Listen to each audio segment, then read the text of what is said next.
Hello, hello, Synth fam everywhere. Hopefully, we reached all areas of the globe by now, but especially the west coast of the United States, maybe even the eastern coast.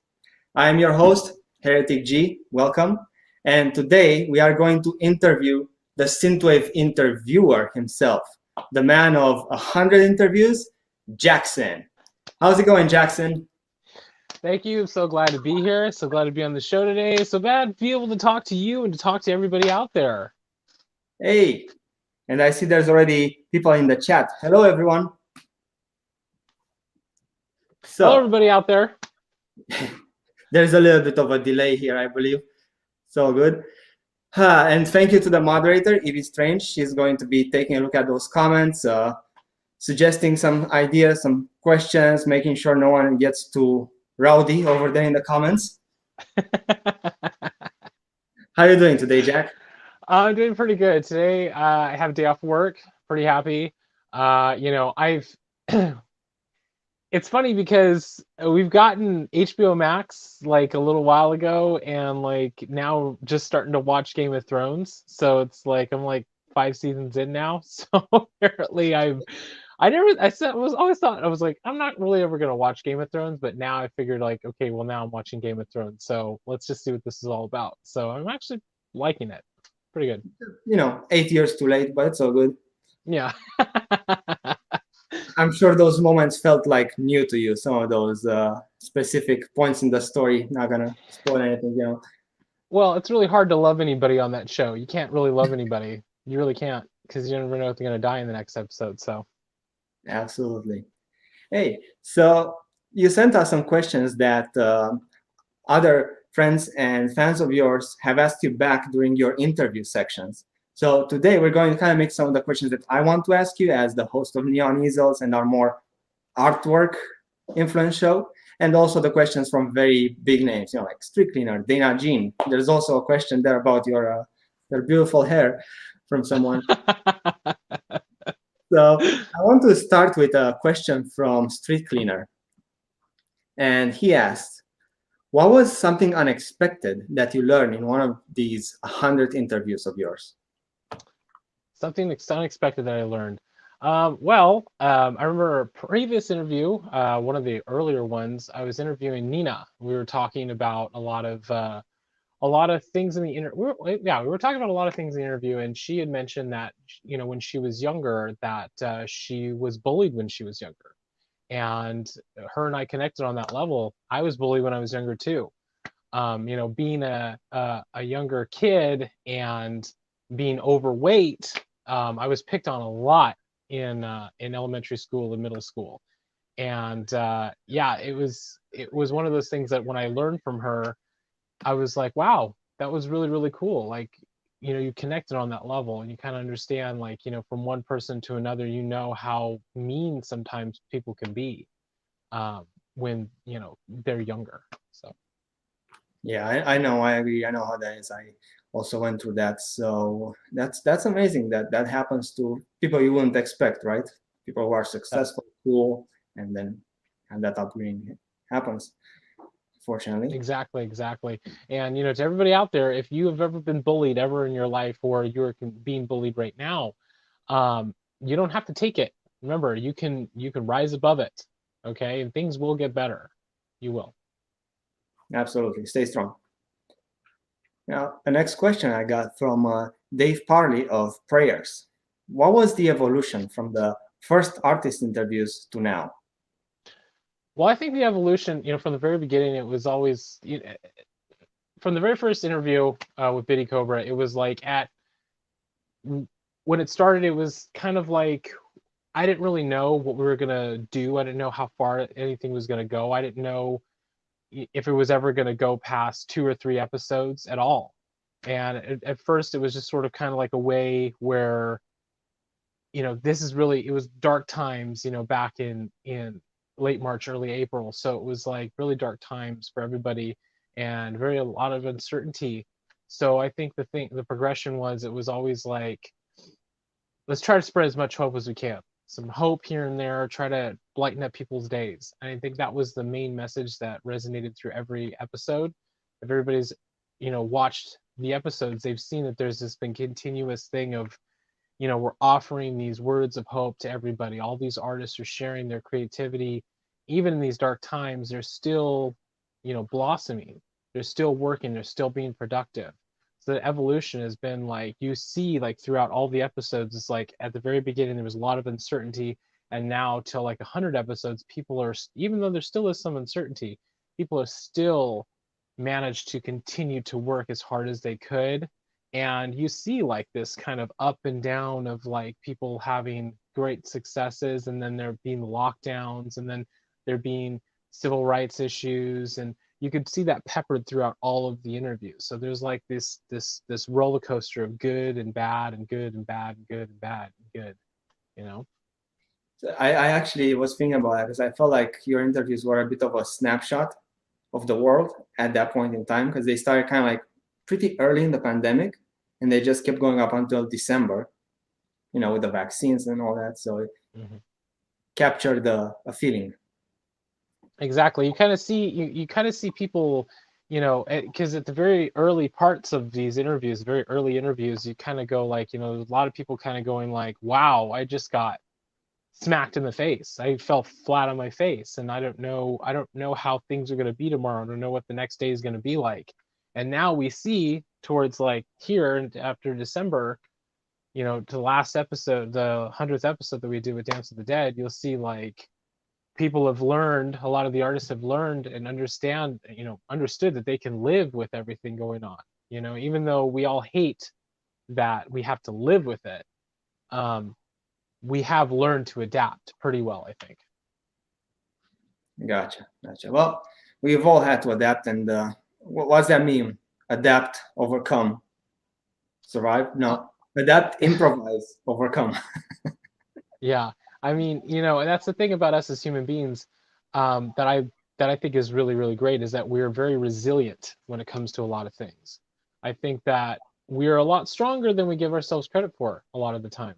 I think some people feel like, they see something in front of them and they kind of go, "Wow, that's too much for me to do."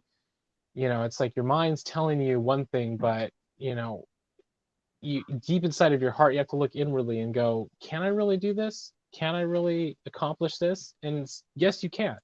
You really can accomplish anything if you put your mind to it. Absolutely. That's what I believe in as well. So good work, Jack. Now, you mentioned the 100th episode as if it was the last. What are you working on nowadays? What else is there coming from Jackson? Well, first of all, we're gonna do more episodes. So we're not gonna stop doing these episodes. We're going past 100. 100 was Dance of the Dead, but we're gonna continue going on with the artist interviews. Taking a little bit of a break because of holidays and everything like that, but we're gonna Absolutely. get back to it.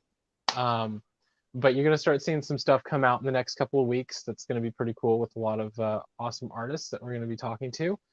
Um, and then also too, it's like I was noticing through this pandemic and through the artist interviews that a lot of the artists that now are creating. I was like, kind of got that creative bug again, and I was like, I still have a lot of music and ideas and stuff like that I haven't put out in a long time.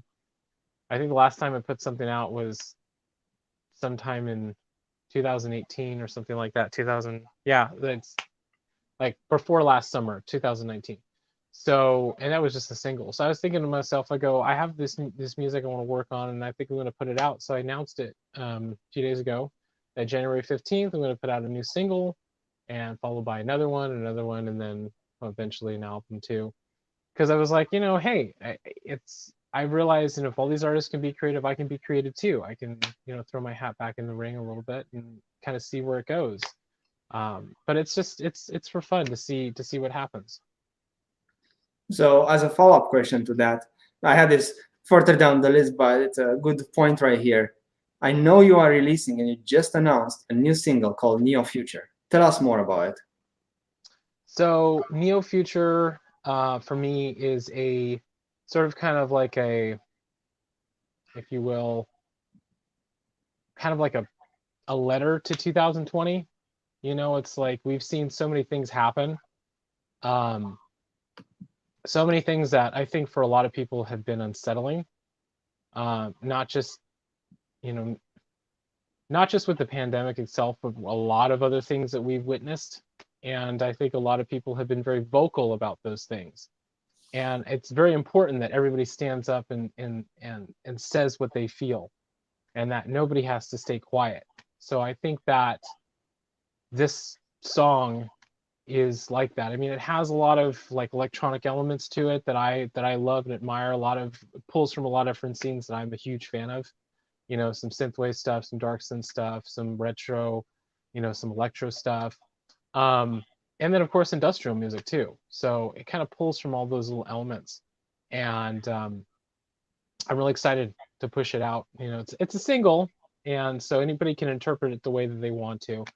But there will be more. There will be more coming too. Awesome. Well, we look forward to seeing it and or hearing it. Now, my next question is from Dana Jean Phoenix. And she asked, you've interviewed so many amazing and inspiring artists. Is there a common theme that struck you in terms of how artists stay motivated and inspired in these challenging times? That's a good question. Thank you, Dana. So the thing that struck me as people staying motivated is that I think for a lot of artists and people, people in general, is that they have realized that getting back to the basics is important. So the little things are important, and looking inward to find that fire and setting it ablaze.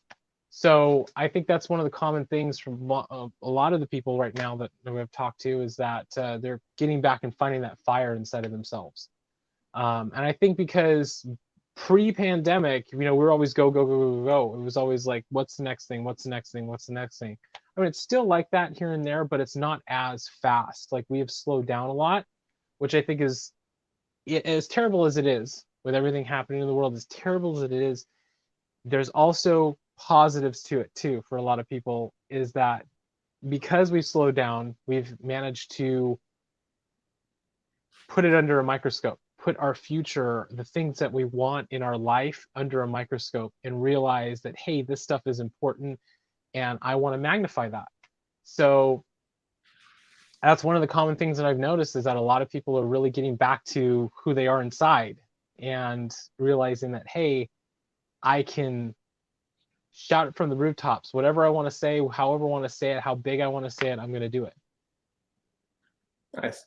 Yeah, it's when you spend so much time inside, it's kind of an introspective period of time where you get to go back to your roots. I know I have, probably a lot of us have, so I'd imagine that's how it is. I mean, you've been staying really creative through all of this as well. You know what I mean? And with your show Neon Easels, and I really appreciate that you've been staying really prevalent online too. So Thank hats you. off to you and all the stuff that you're doing. I appreciate it. We try. Now, I actually I do want to get into more of art direction here with you.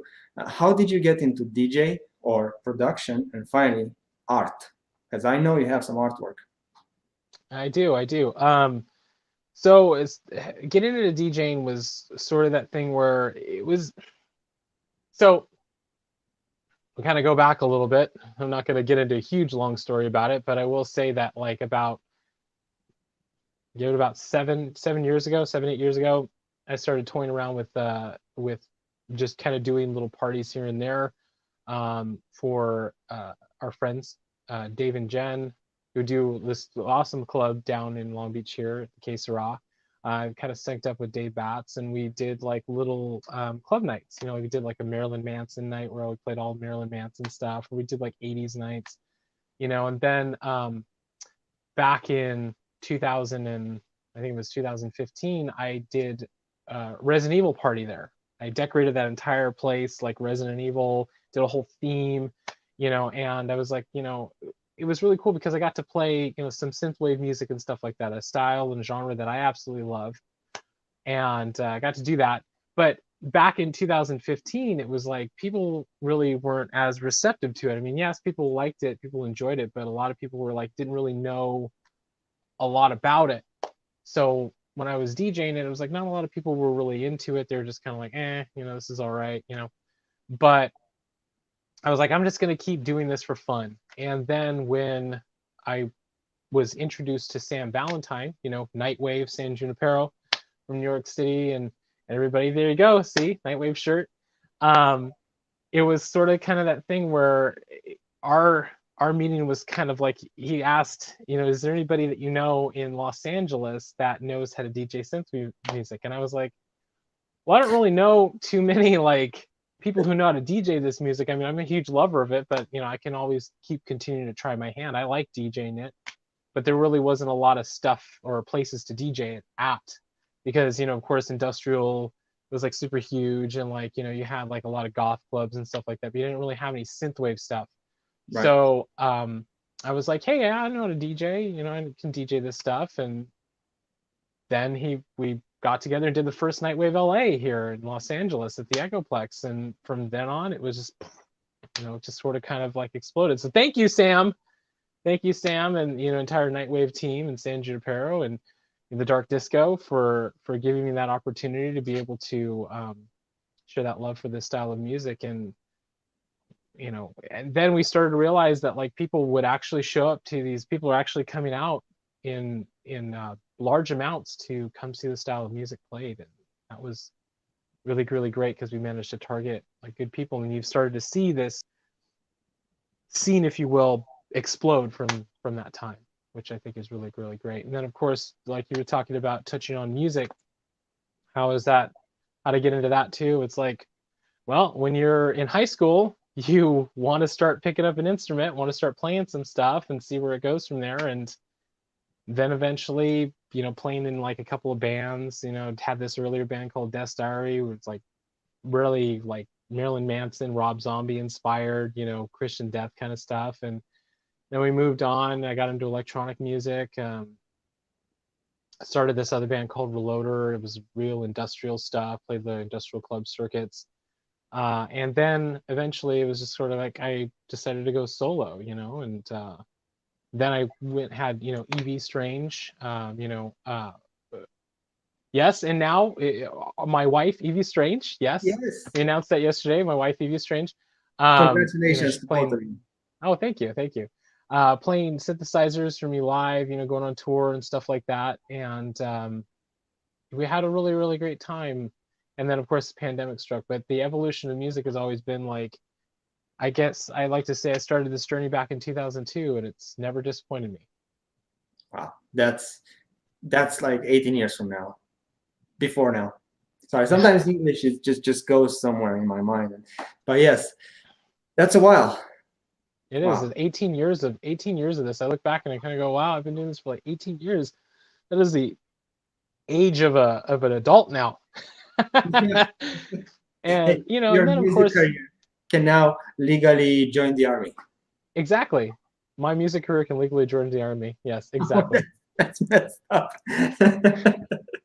And then again, my art stuff, the art stuff that I've been doing, I've been doing that for God, as long as I can ever remember, since I was a young kid, drawing stick figures and stuff like that. And I'd taken art classes in middle school and high school and college and stuff like that.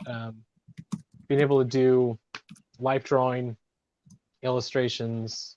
I'm not like the best artist in the world. I have some chops, but I don't, it's not like something that I make money off of. But it's there. I love doing it, and it's a piece for me. Maybe we can actually see some of your artwork right now live on the stream. I know you've already shown me, and actually everyone here, Jackson did my flyer for a party that I do, again, inspired by his in Los Angeles, because we're in two different scenes. There you go. This was the Yeah. celebration for Blade Runner back in the date around Blade Runner happening in November 2019. So Jackson did his in Los Angeles, and over on the towards the east in Phoenix, I was doing mine. And both flyers were made by Jackson, and the one with the geisha was for my show. So thank you very much for that.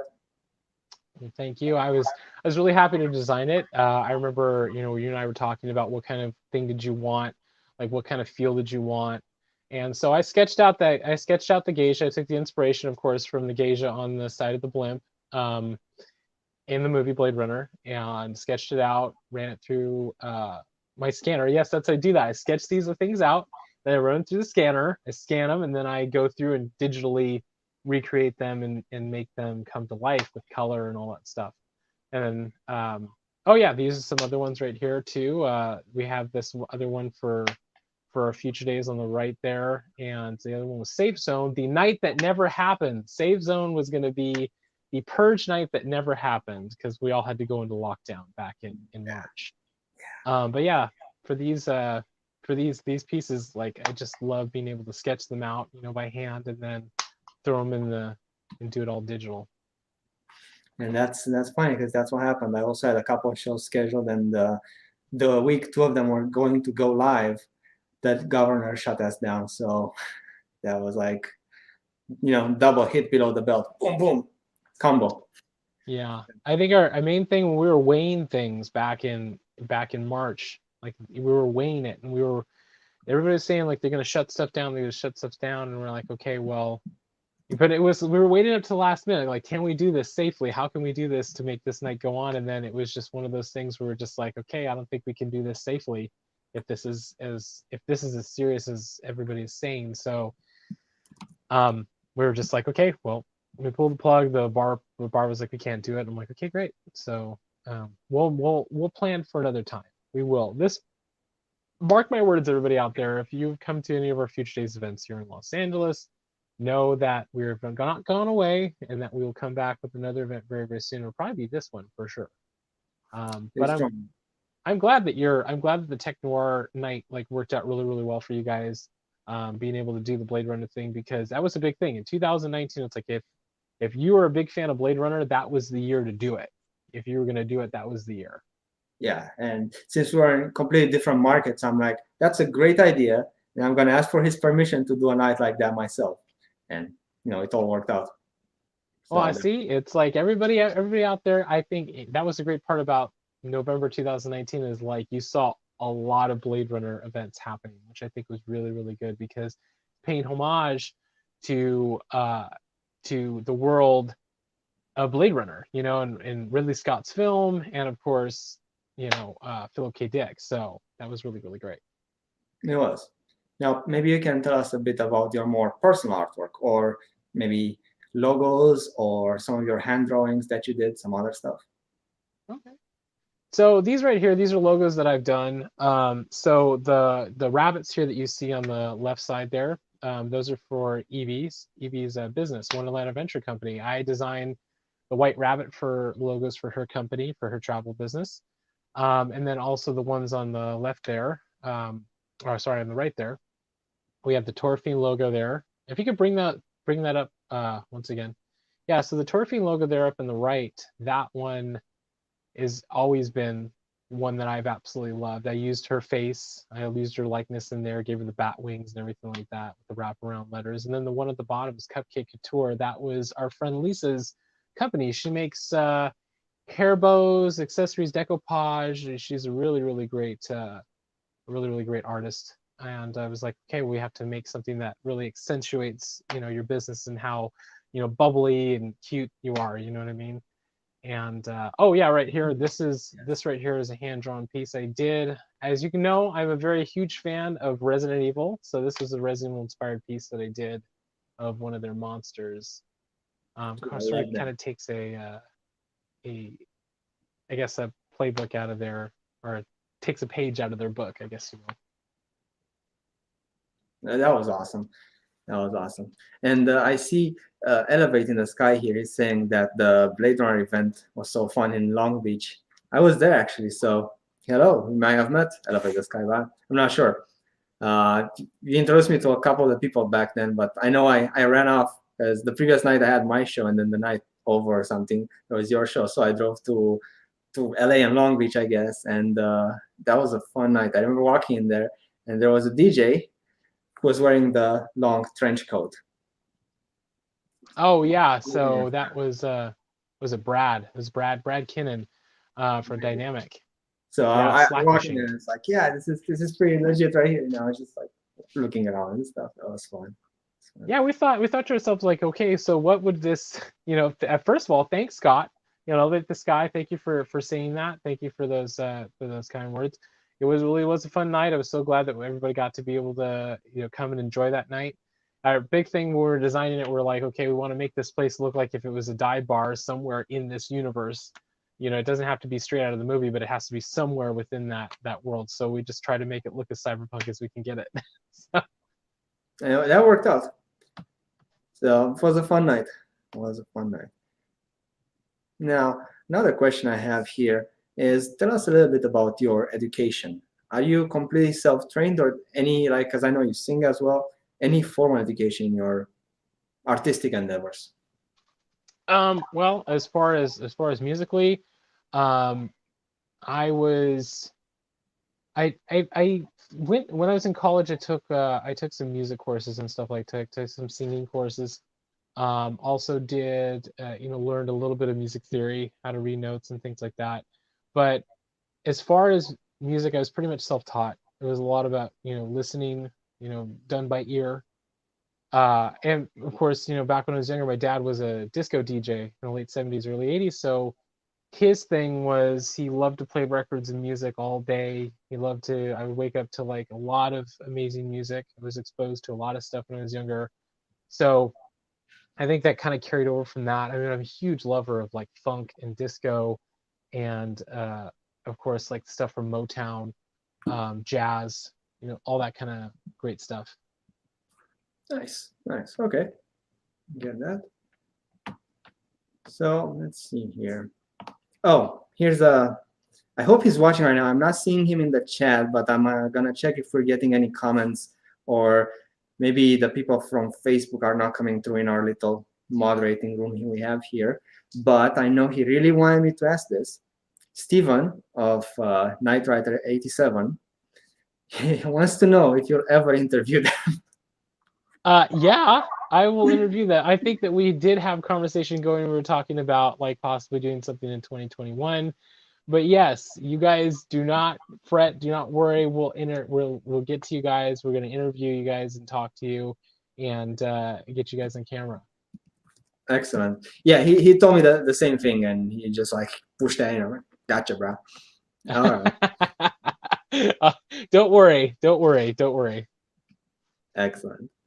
Now, Jackson, what are some of the socials where people can find you? Maybe we pick some interest out here, and so your Instagram, Facebook, all that, so people can connect with you. Oh yeah. Okay. So if any of you guys want to connect with me anywhere, it's I like to kind of put it all in one little basket. You just have to look for Jackson, JAK space SYN, exactly how it's spelled here. It doesn't matter what socials you go on. If you type that in, you're gonna find me. I'm public. Anything you want on Instagram, Facebook, Twitter. I'm like across all platforms. But yeah, you can find me, of course, on facebook.com/Jackson Music. You can find me on Instagram, of course, through Jackson. But anybody connect with me, message me, talk with me. I'm very open, very, very easily accessible to talk to. No problem. If you message me, respond to you guys. I'm always up for conversation. Awesome. Thank you for sharing that. And I see. And one last thing I do want to say for everybody out there for our artist interview series, be sure to check out the Torfine YouTube channel. When you go there, Torfine, as you can see just by the logo in the upper corner there. No, there Right up there. Yeah, you can, Torfine, just spell it out, go right into YouTube. That's for all socials as well. And of course, be sure to check out Wonderland Adventure Company. My wife's travel business as well. If anybody ever needs to go on a trip or needs a beautiful vacation for everybody when things are picking up again, we got you covered. Awesome. Yeah, and we thank Evie for moderating once again, and she's broadcasting live on both the Facebook Retro Synthwave group, or aka Synthwave, on the Tourfiend YouTube channel, and on the Tourfiend Facebook page. So that's like 3 streams in one. Very, very cool. Awesome. Now I see here Blake. I'm not sure if you've met Blake yet. He's a newer comer to the synthwave scene, but he is hard worker and has been in the industry for quite a while, and more of a progressive rock kind of feel. And I see he's he's like, I'm gonna beg here. Me too, me too. He wants an interview. We can, like I said, we can set something up. We can sit down and talk about your journey, talk about your story. You know, get you in front of the camera and kind of pick your brain. You know, get your positive message. Like see what it is that makes you tick as an artist, because that's what's important. It's about your guys' stories. It's about your yes, really, it is about your guys' story. That's the main thing right here. Is helping to spread a little bit of joy, a little bit of hope out there for everybody else, you know, because seeing how creative that everybody's being is really helping a lot of people's mindsets. It did. And to be fair, your interview series was my inspiration for launching my own more specific niche interview series myself. And I'm like, okay, you know what we need? And Graphic Mercenaries idea that, people should interview designers. And so I'm like, yes, designers, video editors, uh, maybe even other people in the industry that do the more hands-on creative jobs, like the flyer people, the visual loops. I know there's a lot like Visual Dawn. That's somebody that I would like to interview someday. So that all inspiration came from that Graphic Mercenary idea and seeing your interview series. I'm like, somebody needs to do this for graphic designers. So there we go. Neon Easels was born. Exactly, and I think it's great. I think it's great that are going out and doing this and interviewing those people who make who make the designers who make events and beautiful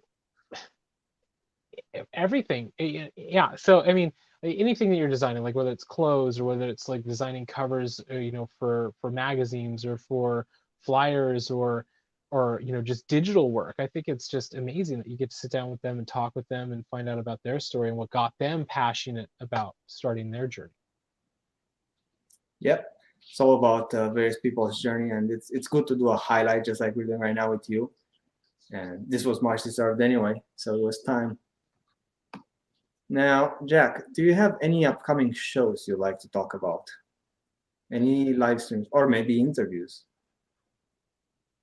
Well, I can't talk about the interviews. Just know that the interviews are coming, because if I can't really say too much on that end, because there's some things that I want to announce, but they're in good time. So you guys will just have to wait for that. As far as live streams and stuff like that, of course, that we're doing as you guys know, we are doing the live streams through Twitch for Nightwave and San Junipero events. And we're doing that through Faith in the Glitches stream. So twitch.tv/Faith in the Glitch. Guys, go check out his Twitch stream. It is amazing. I have never seen such a beautiful Twitch stream. Faith puts so much work into his Twitch, and he's been doing it since before all of this happened, since before Twitch has been like this thing that connects artists to fans, with live events. He's been doing this a long time before that. So he has really crafted a beautiful space for people to be creative. And we do our streams on his channel, and we continue to do those like month to month to month, like every month. We try to do an event every month for these events. So stay tuned to that Twitch channel. Check out all of his beautiful and amazing programs that he does, because he's like streaming pretty much almost every other night, and he's doing all different kinds of things. There's stuff from electro swing to like chip tune, to synthwave, dark synth, all that kind of stuff. So shout out to you, Faith, for doing such an amazing job at keeping that stream going. But I think one of the greatest things about his stream is that whenever we do the Nightwave and San Junipero events, we are not in the same space, right? And we get pulled in live from where we are in the world. Like right now, Black Silk, Andy, he's overseas right now. Sam, of course, is in New York City. Faith is, of course, in New York City, and I'm in Los Angeles. So Faith is bringing us in live to this stream to do these sets.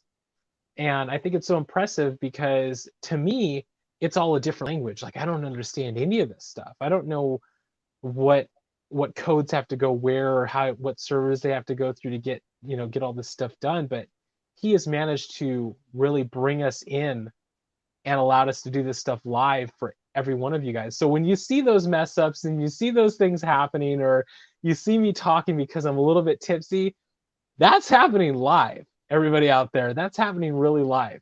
I think So I think that's everybody great. on those streams is just a little bit tipsy. Of course, just a little bit. I mean, there's nothing wrong with having a couple of drinks here and there to loosen up a little bit, of course, but yeah, it's really, really fun. There's no laws when you're down in claws. Ah, claw is law. which is something that, I could partake in a few claws. Of course I can partake in a few of those. Yeah, I just like went total basic white boy here. But anyway, so I actually do have another question here. And yes, I recommend those Nightwave and San Junipero streams. They alternate between them any day of the week. Anytime you can catch them, Synthfam, go on there and see them. They're amazing. Now, this question I got here is from Evie herself. And she's like, why have you stopped playing live? Why have I stopped playing live? Well, I'm wanting to hear. yeah, I haven't really stopped playing live. I don't think I'll ever stop playing live, because here's the thing about that. I'll say, like, I'm gonna hang it up for a little bit, and then a couple months later I'll be like, what would be really great is if we went on tour. And she'll go, okay, well, how much is this gonna cost? I'm like, well, we'll figure this out later. But it's one of those things where, like, I feel like right now it's like, with everything happening, it's kind of hard to do that. I mean, you can do it like on a live stream, of course, and I think maybe that might be a possibility a little bit later on. But I think right now I'm just kind of going moment to moment. And the first step in this new little piece of the journey in 2021 is releasing that first single. That is the first step for me. And I'm not thinking anything past that. So once that drops, then the next step will be to release another one after that, and so on and so forth, and see where those go. But I'm just kind of just doing it. But I always said to myself, I go, if I'm going to release new music, I want to do this all the right way. So of course my thing is that I wanted to contact other artists that I've had the pleasure of sitting down with and talking with, and they've really kind of gave me some good advice and talked with me about a lot of stuff. Because I know, as a lot of artists out there, sometimes it's hard, because when you release your music, you sometimes it can get lost in the void. So sometimes you just have to realize that sometimes it takes planning, it takes patience. So I bet, if for everybody out there, if you're an artist and you want to create and you want to play live, if you're going to do it right now on the live streams. Get your live streams going. Hook up with the other artists, hook up with other promoters that have good followings and stuff like that. Like, bridge the gaps, bridge all of that, and work together hand in hand, and you guys will all be super successful. Yep, absolutely. And that way they can have a little bit of a jumping board in 5 months, 4 months, whatever number of months we have here, in which clubs are going to reopen, clubs, bars, you name them, venues. So it helps build a little bit of an audience, maybe local one for you, the individual artist, to start with that. Yeah, I mean, I know from. Go ahead. Sorry, I didn't mean to cut you off. No, you go ahead. You wanted to say something? I had a follow up to that, but. Yeah. I mean, one of the greatest things for me, of course, all the time is being on a stage, being able to show my music to the world. That's one of the greatest things, greatest rewards for me. Whether that's playing live, DJing, doesn't matter. It's just sharing your love for something that you feel very passionate about. Yeah, absolutely. And speaking of clubs here, Evie also mentioned there's some offer for another night for a club in LA to do a different night. But I guess you guys are waiting for clubs to really be open before you can actually really go there and throw a show. Well, what was that about? So yeah, we got we said we had an offer, for like outside, doing a club outside, outdoors. But the thing about doing it outdoors was like, I mean, yes, you can, but you really can't get into the full swing of it. You want to because when we do events, I was always think about for me and future days and EV and all that. The thing is, we want to always create an immersive event. So it's like if you're going to do the event, I don't ever want to half-ass anything. I always want to full-ass everything. So it was like that was one of the things is like every event that we do, we also wanted to be create an atmosphere that really feels like you were fully interconnected, like you were fully immersed in whatever you're stepping into. So going back to that purge night we were talking about before, that purge night, we were like gonna go full on. It was gonna be like stepping into, of course, the safe zone where it was like on purge night and like you can't commit any violence in this safe zone. You can't, do whatever. You can party, but outside in the street, it's total chaos. Like anything goes. That was the whole thing. Was like creating that sense of fear, but not fear. So, Which isn't too far off from the truth anyway. sometimes it can be dangerous on the street. It can be, sometimes it can be, but The that's first I time I think came that's to just LA was for your guys' show for Nightwaves. What was it? August, I believe. August 2019. You invited me after I met you in Phoenix. Actually, you were touring with Street Cleaner. Yeah. That was awesome. And I saw Thank you you. at the Grid. It was the The Grid, grid. Mesa in Yeah. Phoenix. Well, Mesa, not Phoenix, but over here it's all the valley. So I came to LA, first time ever in LA, and I parked my car up on the hill next to Ecoplex there, and yeah, it was an experience. I saw a couple of like I haven't seen people with tents under the bridge since Yeah. the time I lived in San Francisco. So I was like, okay, this is one of those areas. Yes, and I remember you coming into that first event, or sorry, you coming out to the to the event for the first time, and I was really glad that you came all the way out. You came all the way out here from Arizona, and I was like, man, I go, Robert came all the way out here from Arizona for this event. It was so cool. And I remember after the night, you stayed the entire night. You were there the whole night till the very, very end, and you were enjoying one of those. Was it street tacos? Dude, What the was that? tacos. Yes. I mean, they really line up. They get ready for everybody who comes out of those events. I mean, because that's the thing. Like after these nightwave events, you have about 800 plus people, coming out of this venue, and they're all hungry and they're all eating on the street. Oh yeah. Well, they've been there ever since I went to because I haven't missed. So since that August, and it was the night San Junipero actually. It was not a night wait. It started with San Junipero for me. So ever since that August San Junipero, I've been going to all of them up until the pandemic. Yeah. So that was really really cool. And believe me, everybody out there, believe me that we at the San Junipero and Nightwave team and the Dark Disco, we miss these events. We miss these events. We miss the Echoplex. We miss being able to do it in San Francisco. We miss being able to do it in New York City. Once we can get back to that sense of a semblance of normalcy and things are okay and we can all be shoved in a big, huge venue together, it's on. Believe me. Yeah, the way that really spoke to me was how the crowd goes on stage at San Juniperos and Nightwaves, and they just dance their ass off on the stage, and that's what Synthwave is all about. There's very few scenes. Maybe the emo scene is kind of like that. I've seen some emo shows where people just like sing their guts out on stage, and that's what it reminds me of. But I haven't really seen anywhere else kind of that vibe, and it's amazing. That was one of the greatest things about these events is it's like the main thing was that we wanted people to be included all the way. And when you are at an event and somebody pulls you up on stage, you are, even though if you're out in the crowd, you're all part of the event. But if you're up on stage, it's like you're able to dance up there. You're able to be a part of everything happening. And I think that's what's important. It's like because we're up there and we're DJing to all of you, you being up there, you're a part of everything happening at the same time. So that's one of the things is inclusion.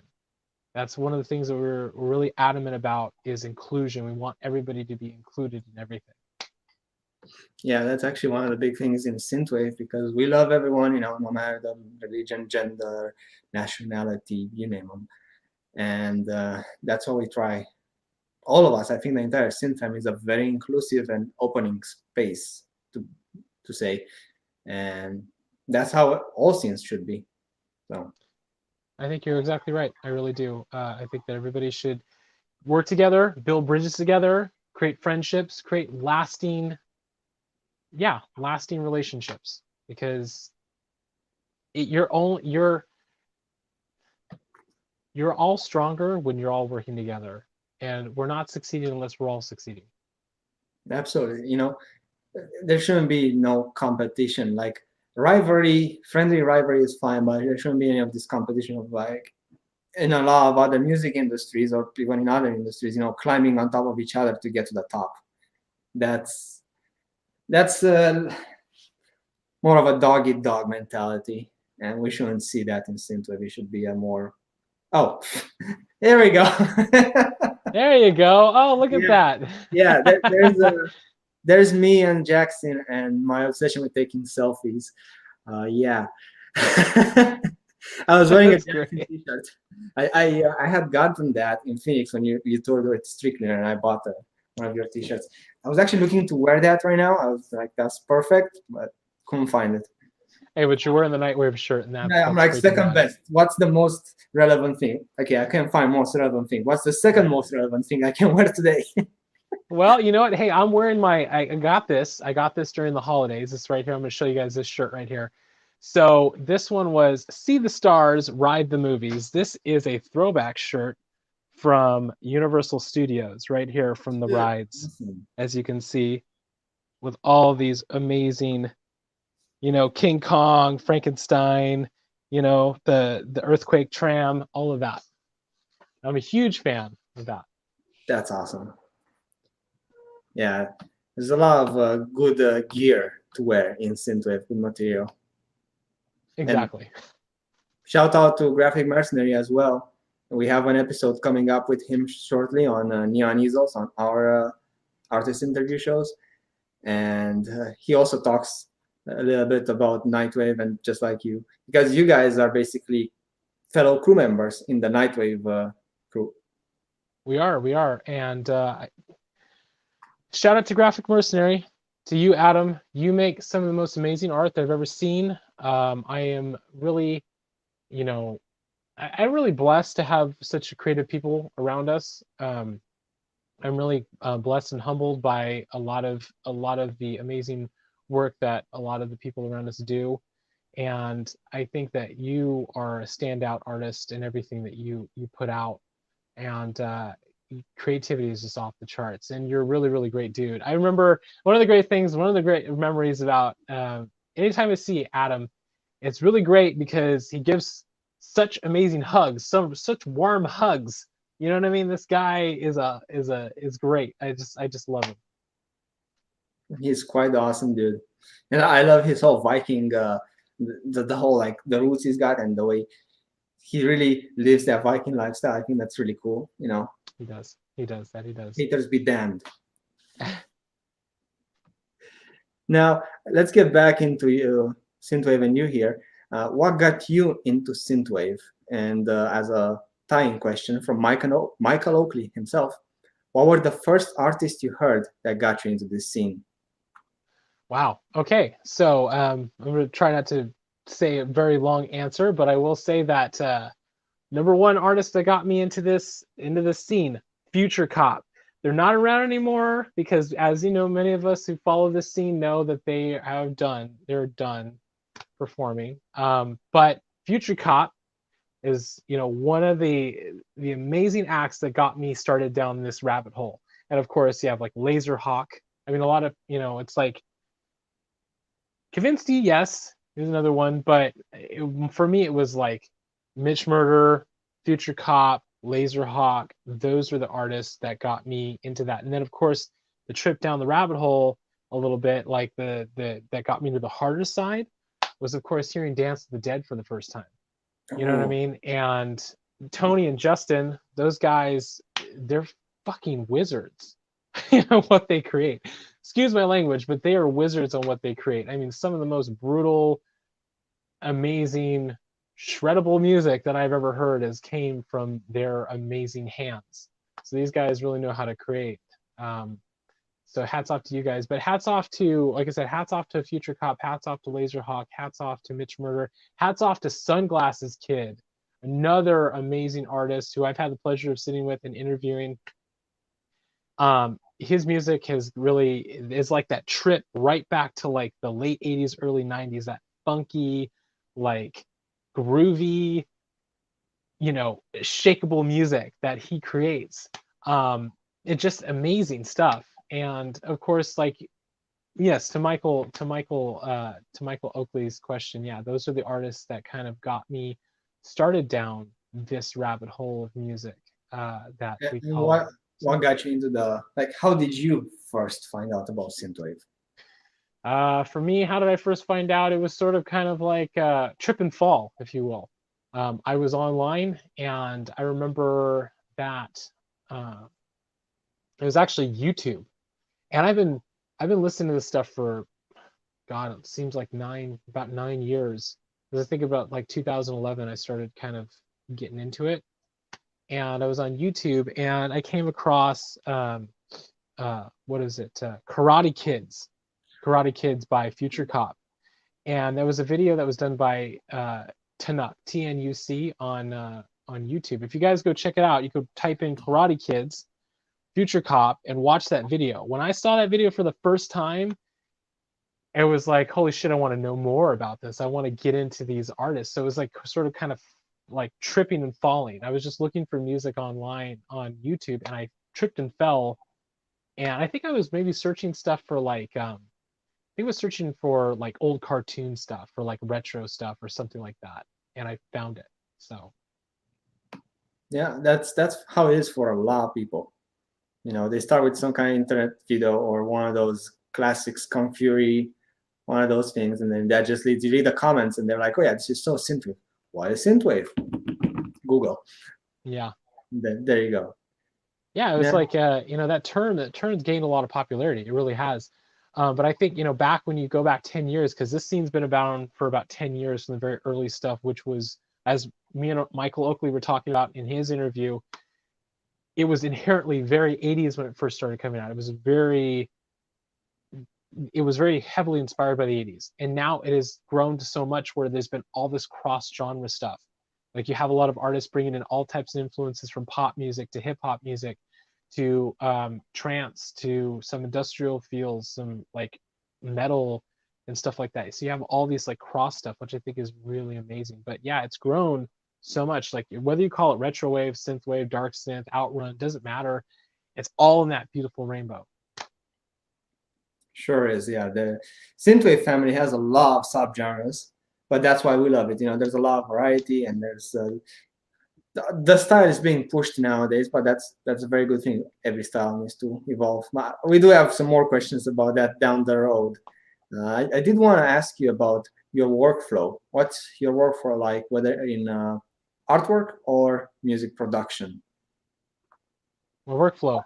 Well, I think it just kind of goes on. I just think I just kind of do what feels right. Like, it's of course, with the artist interviews, whenever we do those, it's like I spend a lot of the time going through, like, of course, to do the video, record it, and I have to go through and edit everything, get everything down, chop it up, get it, put together.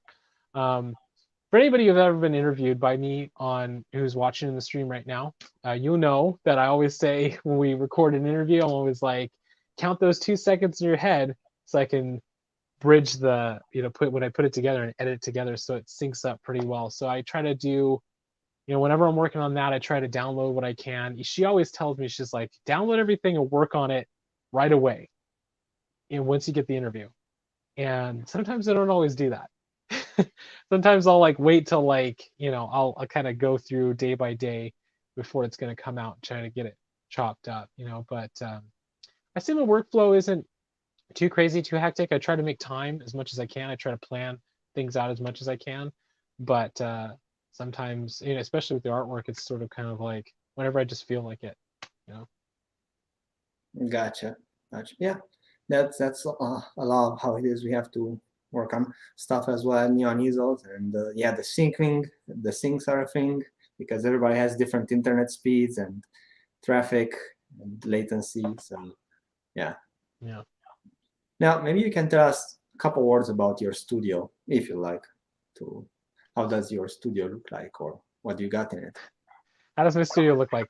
My studio is pretty much a dual level keyboard stand, you know what I mean? With the synthesizers on it, and of course my laptop and a desk. That's pretty much my whole setup. I don't have, you know, thousands of dollars worth of synthesizers and equipment and all that kind of stuff. I just have my computer and my synthesizers. That's pretty much what I have, and I kind of work within the space that I have, you know. And I have a, you know, of course, my interfaces and my DAW, but that's it. You know, for all of you music production nerds out there who love getting into this kind of stuff, you guys know some of the terms that I'm throwing around, and I just kind of go through that. So I don't really have like tons of stuff, and I mean, yes, it would be cool if I could like have my own little like room with, I could set it up with the lights and everything the way I would like to, but for what I have, it works for me. Makes sense. And like Hans Zimmerman, I think it was, that said that he wants to hear more about what some kid is doing in his basement in Brooklyn on his laptop than some giant orchestra or some huge ass recording studios. Because in the end, with the DAW, you have all the power at your fingertips, and it's 95% the same sound as from a synthesizer. There's just more warmth, analog, well, those details for those that can afford them. But Yeah.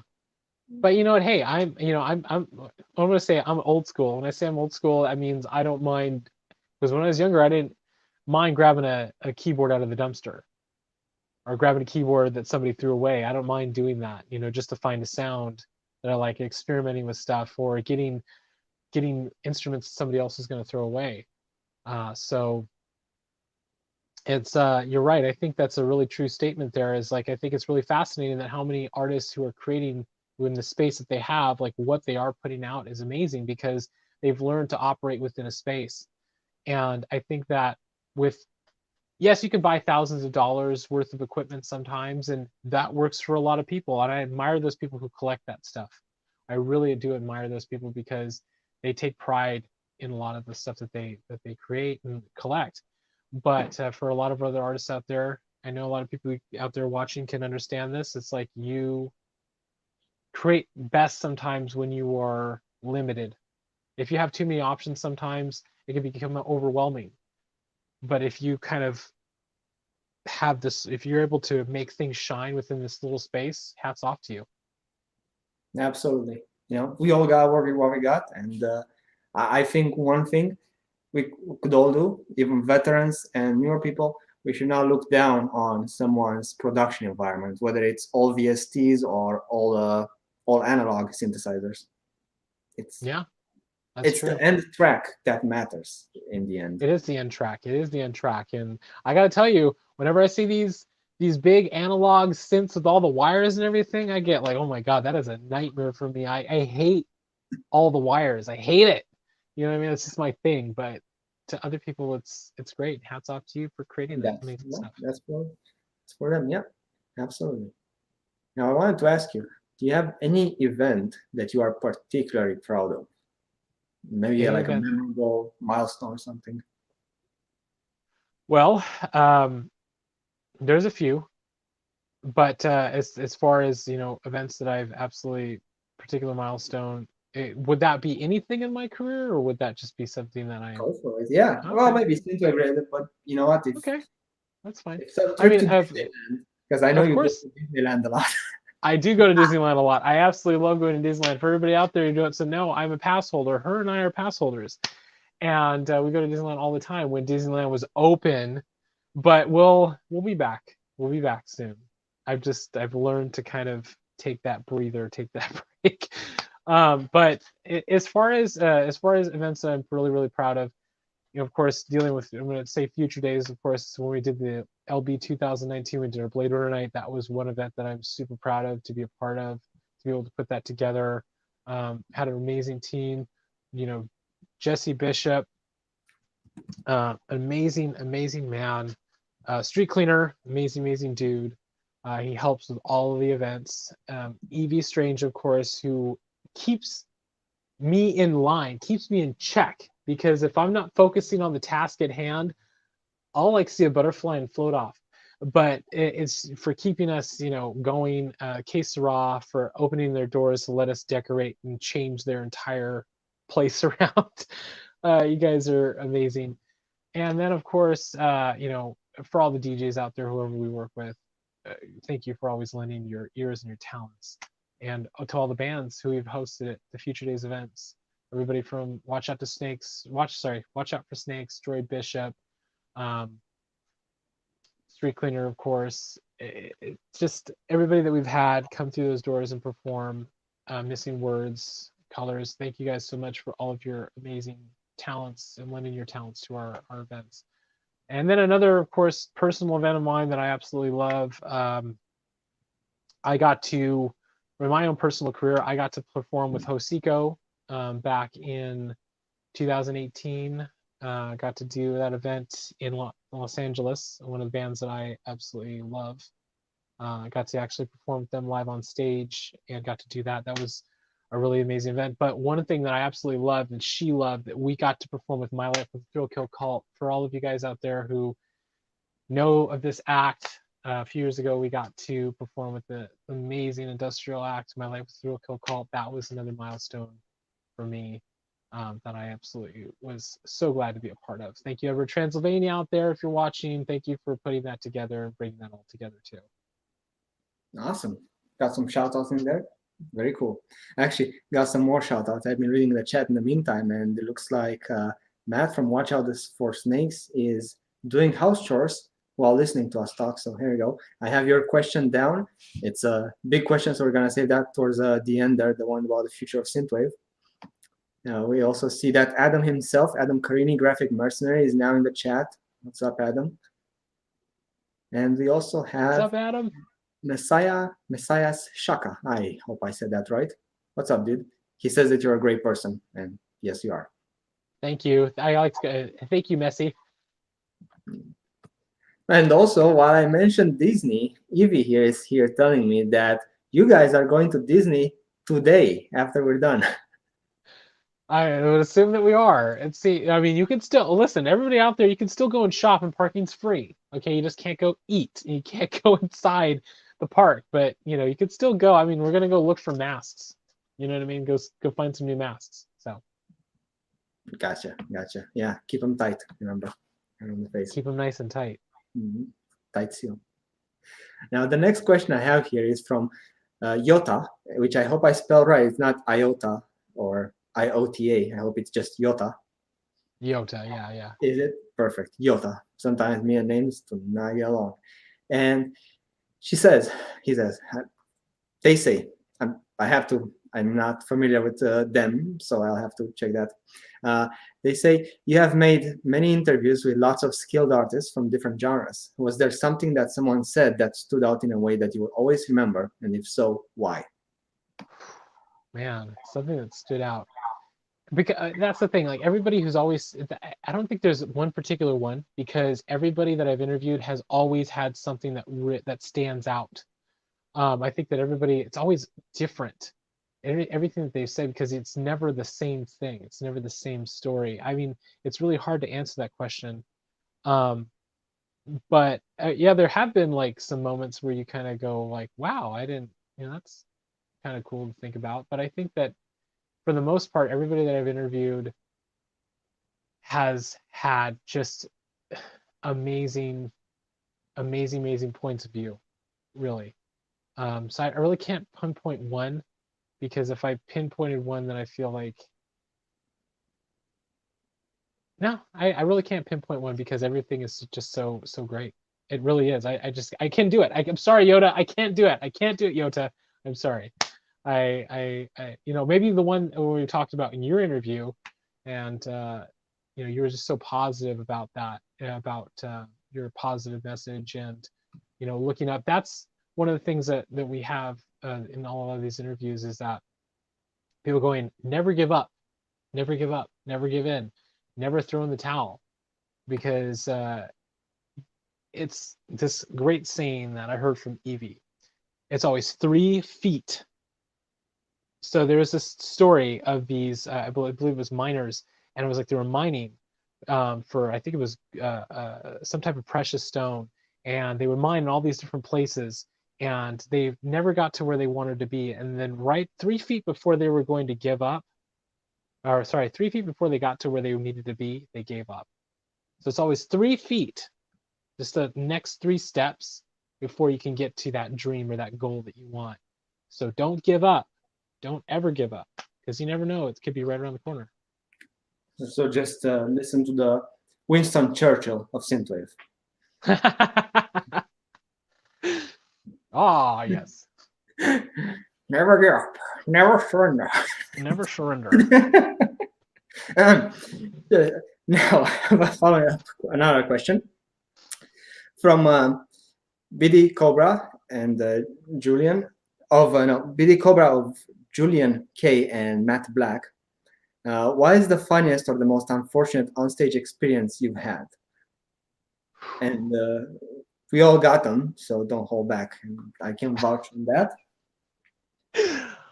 Oh, Biddy. Just so everybody know out there, Biddy was the first artist interview that I did do. It was episode number 1. So thank you for putting me on the spot, Biddy. Most embarrassing onstage thing that's ever happened. Well, outside of tripping in platforms, that was one that happened, because of course I like to, when I was performing years ago, I like to wear these big, thick platform shoes. And one time I jumped the wrong way, rolled the ankle, and fell. So that was one thing that happened on stage, of course. Then, of course, there was this one time. This is the very, I'm going to say this, I'm going to go back because I was a dumb teenager. This is the first show I ever did. And the most embarrassing thing I ever did was I got up there on the first show. We are going to play our first performance. We'd been practicing for 6 months. And I got up there, and after the first band that performed, they did like 2 covers in their set. So I got up there on the mic when we were going on stage, and I said something to the effect of, we're Death's Diary, and like, I just want to let you know we don't need covers to look cool. And that right there was the dumbest thing that I ever said and I ever did on stage, because I felt we played a really amazing set. I ran off stage. I threw up in the toilet after I ran to the bathroom, threw up, because this was at this like community center. And of course, there's a bunch of goth kids, surrounded by families and everything, of course, and we're playing our show. I threw up in the toilet, and after that, I was like, why did I say that? And it haunted me. So I went out to the band and I apologized directly to the singer and the rest of the band. And I said, I'm so sorry I said that. I don't know why I said that. It just came out. So that was the most embarrassing, mortifying thing that I ever did, because I realized that I literally stuck my foot all in my mouth. Hey, that happens. Such is the way of show business. You will screw up at some point in time. Yeah. You will do one of those public gaffes. And, well, what I'd like to know from anybody in the chat. I would like to know anybody in the chat, like, what is some of your embarrassing moments? You tell us in the chat, like, what are some of your embarrassing moments that you did on stage? I want to be able to read these things later and see. I'll read them out loud. Oh, wow. If somebody shares something. Yeah, so share it. I want to see what you guys got. And shout out to Knight Rider. He's now in the chat. I already asked your question, and it's a yes. Yes, it's a yes. It's a yes. That's all we need to know. Now, Jackson, maybe you can tell us who your main artistic influence is, whether that is in drawing or design or in production, you name it. Main artistic influence, and I know this is going to sound, when I say this, I know it's going to sound like, it's really everybody else out there. I look around, I see a lot of artists who are creating every day and are doing amazing things, whether it's, you know, drawing, writing, music production. It's really my peers. That's really who inspires me the most, is the peers around me, because their creativity that I see helps me to want to be creative. It really does. Everybody who does, you know, whether it's any artist interviews that anybody does, whether it's, uh, of course, like I say, in music production, art, writing, doesn't matter. It's all inspiring me to continue doing what I'm doing or continue to create something different or new. So, but you know, going back in earlier influences, if like we're talking about musicians and stuff like that that influenced me when I was younger, it was like bands like Orgy and Dead Sea, Cold Chamber, Murder Dolls, you know, Marilyn Manson, Rob Zombie, you know, those kinds of artists like really influenced me because they were not afraid to show who they really were, you know, and those are my big influences. Gotcha. Legit. And in the meantime, we have the chat here, and they did share some embarrassing experiences, and I will now read them. Like Knight Rider, one time he was DJing, and he accidentally pulled up the needle that was on the record that was playing. So he was probably DJing vinyl, and yeah, the room went silent. Oh, No oh, better happens. Then we have Elevate the Sky here, and he says, I think I said something about old school synthwave. Wasn't trying to bash it, but after a quiet room, I realized I didn't quite say something nice. Ooh, oh, edgy. oh no, oh no. Yeah, see those moments. It's like you don't really notice them in the moment that they're happening, but when you're done and your mind has a chance to catch up to what you know you said, it really has a chance to kind of really replay it. They kind of go, oh, maybe I shouldn't have said that. Yeah. I mean, yeah, there's a public persona and the private persona, and there should be some distancing between them in everyone, I guess. Yeah. Let's see. Midnight Danger with another one, a story. A very embarrassing moment was when I was playing live once and everything from lights to sound was messed up. The sound of the backing track was mono, and I made the sound guy replace the cable 3 times. Turns out, it was my sound card that was in mono mode. So it was all on him, and he was getting mad at the sound guy. Yeah, You know what? That's pretty bad. You know what I mean? I'm telling you, sometimes as artists, like, you know, hats off to the sound people for dealing with, you know, a lot of artists out there, because I know for myself, sometimes I can be a bit of a diva. So hats off to you guys for all the amazing work that you do in sound production and in making as artists like myself and everybody out there sound as beautiful as we can live on stage.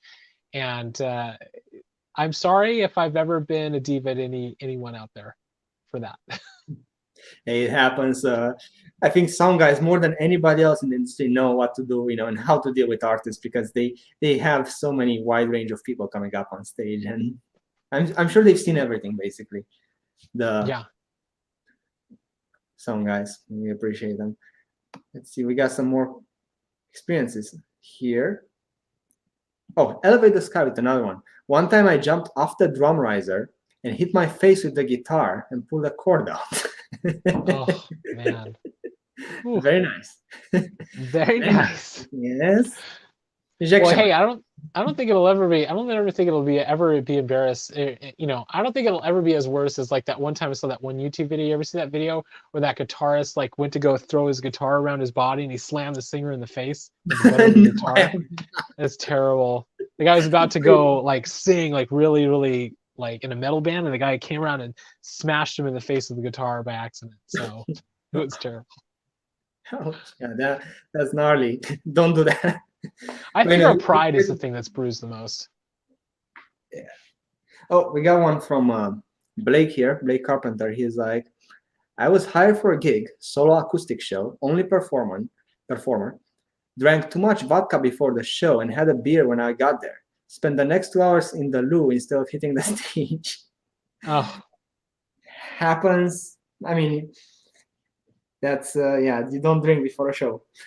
Yeah, don't drink. Well, yeah, try I if mean, you drink, just try to limit it a little have bit. that Just shot and have it right before you go on, maybe, so it kicks exactly. in and you get that Get looseness. you all loosey goosey. Yeah. Oh, and that happened to Elevate the Sky as well. No, I'm sorry. The sound card happened to Elevate the Sky. This chat is going too fast now. We're having too much activity. I can't keep up. Okay. Well, I'll share one myself since we have like what 4 shares. We'll make it 5, nice and odd number. I was actually coming from San Junipero in February of this year. I had been there on Saturday with you guys, saw the San Junipero in LA, and I was driving back the next day after partying for a while to Phoenix, and I was supposed to be just the DJ, purely DJing Bid Mortis tracks. He's a local shredwave artist, pretty cool shit. And sorry, and I was going to DJ his tracks. You see the fly here, and he was just going to shred live because he was the act, right? And he was opening for Ghost, not Ghost, the Ghost. And he dropped out 1 hour before the show because he was also in LA apparently that night and not gonna make it. And I barely made it in time from LA. Picked up my gear. It was Super Bowl Sunday. There was no friend to pick me up from the airport because I came with a rental car. Dropped the car off. Very hard to find an Uber. Everything was going wrong, and then I get a call that, hey, you're gonna have to slot in for Bid Motors and be the actual opener for Ghost. And after me was Neuron Spectre. Shout out to Neuron Spectre. And I'm like, okay, shoot, I'm throwing a set with 30 minutes to go, and I went on there, and I had the hugest nerves I ever had in my career because the room was pretty big and full, and Ghost was there in the hearing me and shit. I'm like, oh. And I swear something happened with my DJ controller as I was doing that never happened before. It like detected external input on one of the decks and it stopped working. I'm like, oh, I was just pressing buttons at one point. And if you're there in the audience, you see me lift my mask up that I usually DJ with the dark synth stuff. I'm like, okay, now I need to fix this. Luckily, I switched to another deck. It had 2 decks per side, so I switched around, worked that way. But that never happened. Everything worked wrong for me that night, and I was so nervous. And the set might not have been the best set I've thrown. Well, you continued on, and that was what was important, is that you pressed on. You did, because it's all in the way you pick yourself up after you fall down. It really is. Yeah. And I learned when I started DJing, some people told me, hey, you gotta be ready for anything. I'm like, yeah, but it's not gonna happen to me. Guess what? Yeah, there's always has to be a plan B. There's always a plan B. Always pack for a plan B all the time. Pretty much, yeah. So that was a funny story. All right, now we're getting through here pretty good. Oh yeah, I think I know this question, but what's your favorite subgenre of synthwave, and maybe something you've listened to recently that you really love? Favorite subgenre, synthwave. Well, of course I like dark synth. I love it. I love dark synth. I love that gritty. I always like to say, black coffee, scraping the black toast kind of thing. It's like getting that really nitty gritty like sound. And I think that it's like that's the thing about some of this stuff is it's like that thing where it's like some of it's slow, but you feel like you're partying inside of a club and it's really dark and like there's red lights and all that. It feels like I don't know, you just feel it in your bones for some reason. I love dark synth, but I love all the genres. I love all the subgenres of synthwave. I absolutely love it. Like sometimes I'll feel like the pentagram. Some days I'll feel like the palm tree. Some days I'll feel like I want to run away from that the whole age-old thing. I want to run away from the cops. A fast car. It's all in how you're feeling. So. Absolutely. And have you jammed to anything recently that of note, so to say, something that you're like, yeah, I love this stuff? Well, I'm gonna say this little thing. Shout out to Midnight Danger. Of course, your the last release that you put out. Love jamming to that. Love listening to that. That Endless Nightmare. Woo, some good like It's gritty, nitty gritty, dark shit right there. I love it. Shout out, he's here. He heard you. Now, let's see, we got another question from Roxy Drive. If you could duet with any other artist in history, which one and why? Because you are a singer as well. Yeah. Well, thank you, Roxy, for that question. If I could duet with any singer history, who would I duet with? Wow. You know what? I gotta say, Phil Collins would be one. I would love to duet with Phil Collins. Like that would be really, really amazing. Or let's see. Oh, Barry Gibb from the Bee Gees. Oh my God, that'd be really amazing to duet with that. But as far as like in this genre, if I could duet with somebody, yeah, let's duet together, Roxy. Let's do it. I'll duet with you. I like that. I'm not sure if they're here in the chat, but yeah, now you gotta tell them. We gotta let them Yeah. know. There should be some material coming. Then we're looking forward to seeing a duet between Jackson and Roxy Drive. Yeah, that would be great. Wouldn't mind duetting with Roxy. That would be great. And of course, being able to duet with a lot of other amazing singer artists, that I've managed to interview on these shows. Like I like to do some, of course, another duet that would be great would be Ollie Ride, or duet with Michael Oakley, or Dana Jean Phoenix. Dana's got a really great voice too. And hats off. Hats off to all you guys and your amazing voices. That's off. Then we have a question here. I had it scheduled, but we kind of talked about this. Your involvement with Nightwave. We really got into Nightwave, but if you want to say some more about you and Nightwave. So what was the involvement with Nightwave? I just had a question if you'd like to tell us more about Nightwave. Oh. But I assumed we're not going to talk about it until we get to this stage. And we talked quite a bit about Nightwave already with the crew. Yeah, we have. But Nightwave, San Junipero, I'm going to say it in as few words as I can. One of the most amazing things I've ever done in my life, being a part of this journey with these guys, being a part of the journey with Sam Valentine, with Black Silk, with Faith in the Glitch.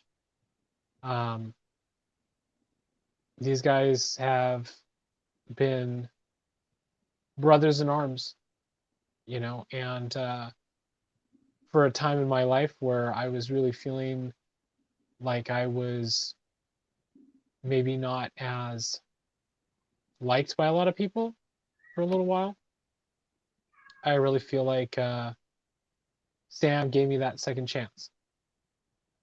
So, we'll get that second chance to kind of show my love for this music that has a huge place in my heart, and it's really kind of springboarded me to be able to do artist interviews, to be able to connect with a lot of people out there who I love and admire, being able to travel and do these events, and being able to play shows, and it's really given me a very positive outlook on a lot of things, and really changed my attitude about music and people and artists, and that if we all work together, we can all be successful. We all can. I hear that. I believe that. And on that note, talking about Samuel Valentine from Nightwave, shout out. He's also, I think I see him either here or on Facebook. He actually has a question as well. So from Valentine of Nightwave and San Junipero, how was joining Nightwave or getting into the Synthwave party scene as a DJ impacted your life and music taste? It's impacted my life very, very, very, very much in a very, very positive way, because it has opened up a lot of doors for a lot of things that I never thought that I could do. And it's really given me a lot of great relationships with a lot of people. People that I have loved and admired in this scene, in this genre, I have managed to talk to, and I've managed to chat with, and really felt part of a larger, greater family. That's really impacted my life for the better. And as far as music is concerned, uh, it it's really that's a great thing. That's a great thing about this music is that it's always something new. Artists are always creating, always artists are always building, artists are always making amazing things happen, and I think that's really, really important. I think it really helps a lot of people out there who are in certain parts of their life. They're maybe not as happy with certain things. So I think that it's really been a positive. Excuse me. I also was going to get emotional about some of the things, but it's been a really positive thing for me. Yeah. Yeah. I believe that it's made an impact. Synthwave, the music, the scene itself, it likely made an impact on not just you, Jack, but everyone that's a fan. And you yourself have probably made an impact forward into other people's lives. And I think that's probably the best thing you can do. Thank you. I appreciate that. I'm just a small little part. It's really everybody out there. It's really you guys who make this, who make a lot of people feel included. Sorry. I love all of you guys. Thank you. To you, to everybody that watches right now. Yeah, it's certainly that way. I know we had a thread in the Facebook group in Synthwave, and some person was talking about how I got him out of depression and over a bad marriage and stuff. What things happen in life, and how Synthwave itself was what got him through it. And he says that very honest post, and then floods of comments from our members. They said that's exactly what happened to me, or another sad, disheartening situation in which Synthwave picked him up.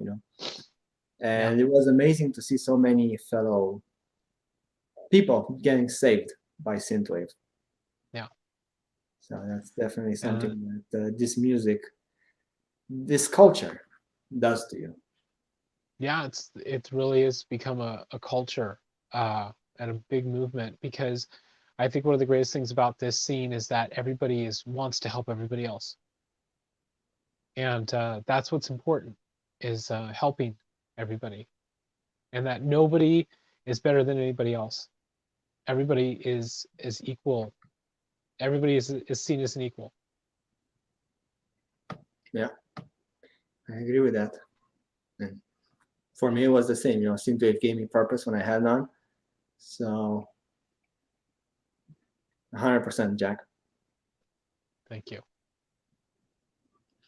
And on a happier note, or this was tears of happiness. Actually, this was not stand-up. Yeah. On a high energy note, do you have any artwork or music outside of Synthwave? Any artwork or music outside of Synthwave?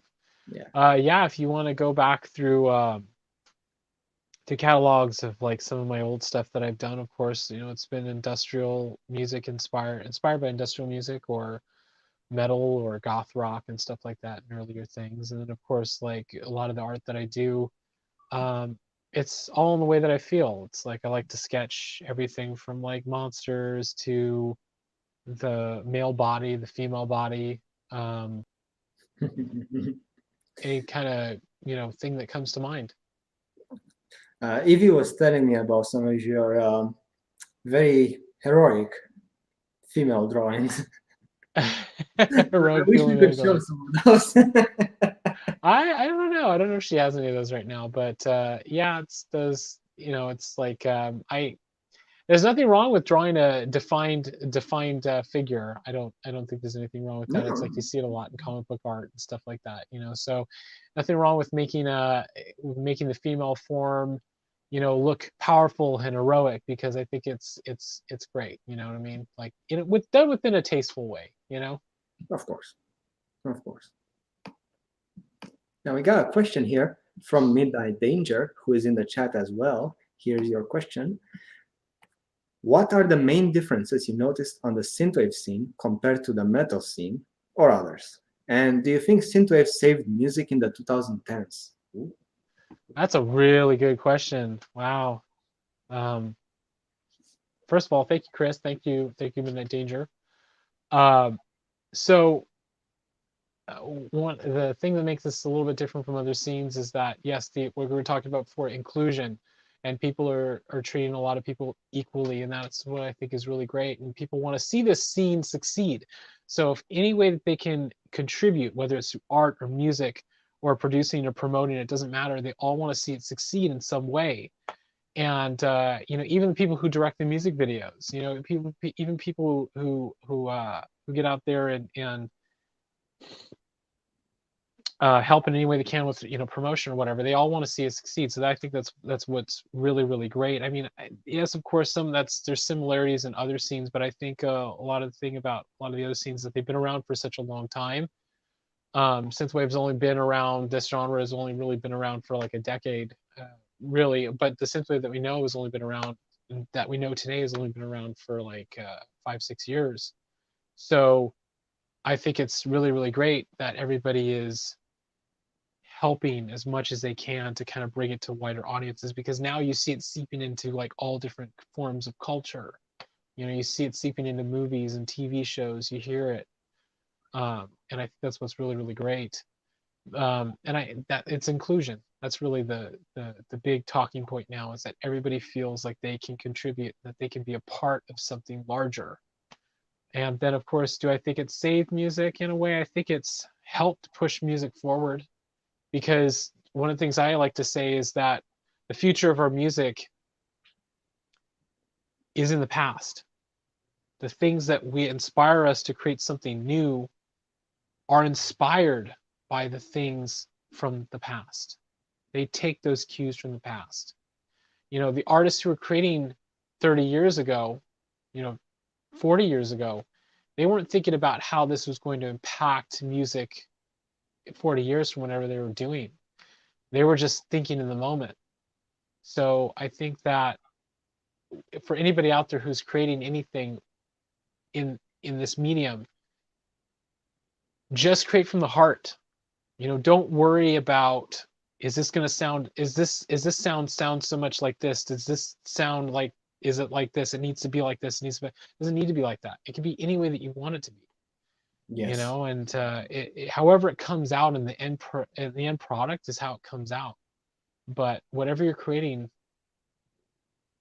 it's don't ever base it on something that doesn't feel right to you inside.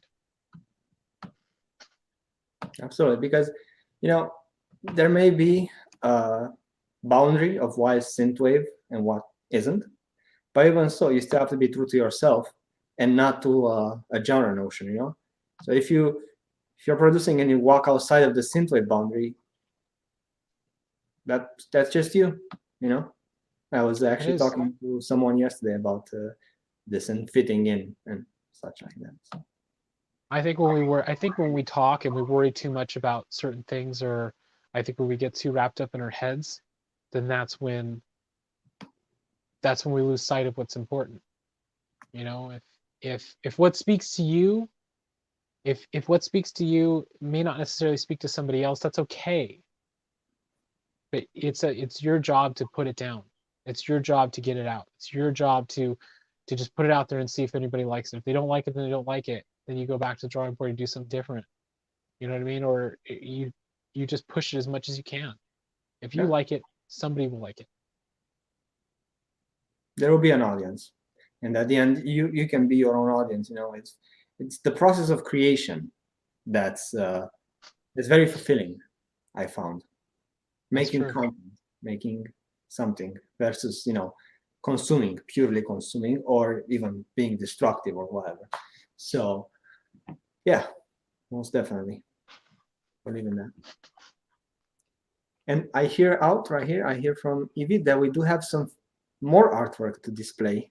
I Oh, wonder we what she do. pulled up. What did Oh, she find? Oh, okay. Here's some other art pieces that I've safe done. stuff, yeah. Oh, these are some old pieces. These are some older pieces that I did.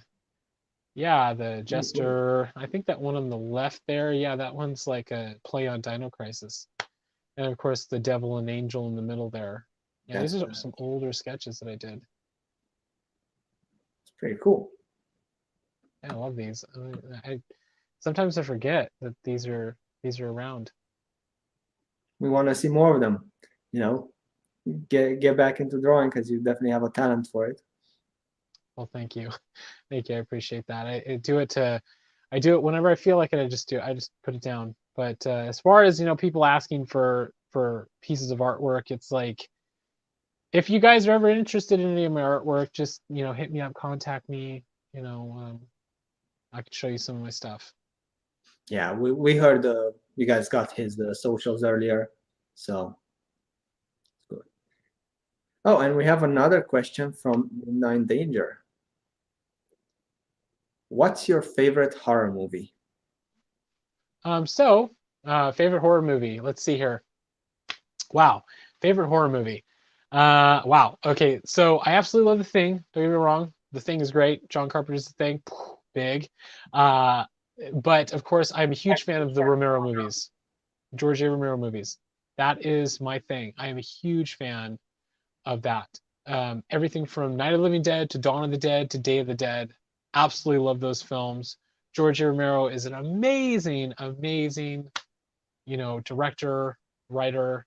Just always live on in my heart as that's my favorite stuff is always zombie horror. Maybe not too much The Walking Dead because of course it deals with the human condition a lot, but I mean the Romero films are always my favorites. Gotcha. How about the modern post 2000 remakes?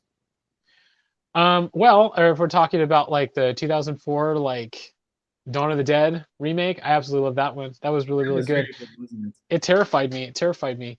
it? Yeah, 2000, 2003, 2004 when it came out. Wow, it's 17 years ago. But it was terrifying. I was like, I'd never seen a zombie movie like that where it was like you actually got to see the horror at the very beginning, and it was just chaotic. So, Yeah, it was.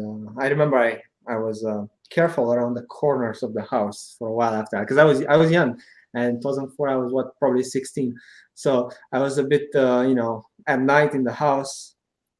Is a zombie gonna jump me? That's yeah, hey man, they did a good job. I'll say I that. think you're right. Yeah. Yeah.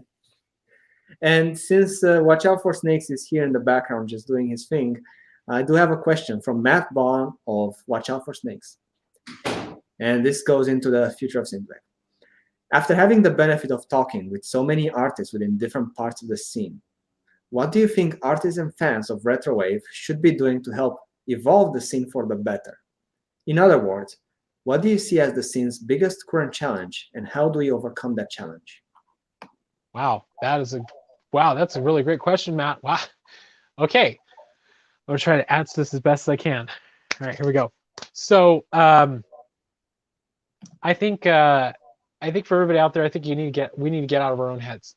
I think we really need to. If you're contributing to the scene, get out of your head. I think that the more you think about it, the more you'll psych yourself out. And I think if you're creating anything in the scene, it's important that you always stick to your guns. You stick to your choices. Don't I get it. Sometimes we get stuck in our heads and we second guess ourselves. Like that's just human nature. But I think if you stick to your guns and you keep pushing forward, you'll go some amazing places. You will, but you have to stay true to who you are. You really do. As far as pushing it forward, what needs to happen to push it forward? I just think everybody needs to keep continuing to work together. I think it's moving in a good direction. I think it is, but I think there are a lot of people out there now. This isn't this. I don't I'm not knocking anybody for being inquisitive or questioning things. I think it's great to question. I think it's great to ask these questions. You have a lot of people out there who are wondering, who are getting into this genre, who are getting into the scene, and are wondering, how does this sound like this? Does this sound like this? What is this like? What is it? I think it's great that people have those questions, but I think that don't question everything. It's okay. You could just go with the flow. I think that's what's going to be important is that if we continue to work together and we continue to keep building those bridges, it's just going to keep going up and up and up and up and up and up and up. Absolutely, I agree with that. I agree with that. And I actually want to dig down a bit into this question. I'm going to ask you directly. What do you think of the synthwave penetration of sorts into the mainstream? And specifically things such as Blinding Lights, Sia's, well, not Sia's. Well, actually, yeah, it was David Guetta is Sia. They did another one recently. It was also Dua Lipa Physical. There's a bunch of songs that maybe perhaps you couldn't call them quite synthwave.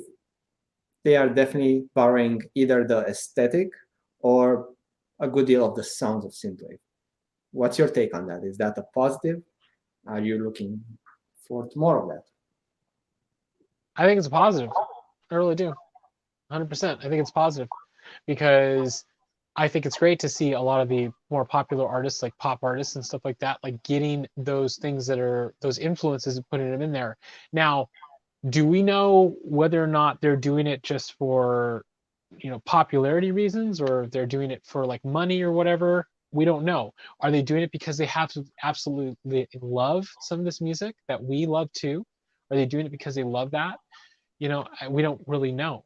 But I will say hats off to the artists, who find love in that retro wave aesthetic, if you will. Hats off to them for putting and peppering those influences into their stuff, because it's making this scene look great. It's really helping to build this scene up. It's helping to get it to more audiences out there. It's like going back to the Nightwave and San Juniper events. When people come out to these events, it's a big rainbow of people. I see people from all walks of life. And when I say all walks of life, I mean people who are all different colors. I see people who are into all different types of genres. I see people who are into metal, into hip hop, into electronic music, into indie music, into rock. Doesn't matter. I see a lot of these artists or I see a lot of these people who come out to these events. That's a huge rainbow of people. So I think that it's really penetrating culture in a really, really rich and good way. I think it really is. And it's great to see that a lot of these artists are really kind of taking those little cues. I mean, another thing to kind of mention too is like when we saw that artwork that came out for what was the Muse like a few years ago or whatever, and they were Yes. talking about that, like that was kind of cool to see. You know what I mean? Do I think it hinders anything? No, I don't think it does. I think it helps lend itself to a larger narrative. Well, Dragon Force, which is traditionally just power metal, they've gone in a. I'm not sure if their sound has gone towards synthwave, but their artwork, 100% nowadays. If you noticed anything about Dragon Force, they even have a video out there, and they look aesthetic AF. Oh yeah, yeah, yeah. Last time I saw Dragon Force was when I was at the observatory in Santa Ana out here, and of course I went for Dance of the Dead. I went to go see Tony and Justin. It's like I was going there to see them, but like they were on tour with Dragon Force, and I remember like after the show, me and Justin were at the bar.